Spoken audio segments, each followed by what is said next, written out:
Булган сортой ээжийнхээ өрн болж мэдлээд будар цагаан сүнийх нь дээжийг хамлаж өсчөөд буран багдам сэтгэлийнх нь охиор гундаалж тэнхэрчээд бурханд мөргөж залбирсангүй.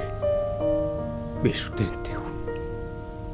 Ариун цагаан хэвлэгээс нь хүүн холбоостой унаж, ангир ягаан уургийг нь амьсгал мэдэн сорж, амин хайрын холбоосон дүл бадраа насчгаад ачлалт ичим нь байхад босод бурхад хэрэггүй дээ. Элхэнд нь тэврүүлэхэд холилт нь уусаж, эрхэлж туниж бүр хүүхэд болдог тэр шүтээ. Үгүй дээ. Энэ болохгүй гэсээр цэнсээр өгний сайхныг нь сонгох зүрх дутдаг тийм л шүтээ.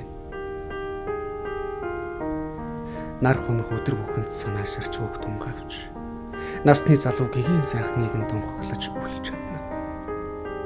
Үгээр баясгаж боломгүй миний шүтэн танд өрн хайртай ч гэж хэлэхтэй эмээх юм.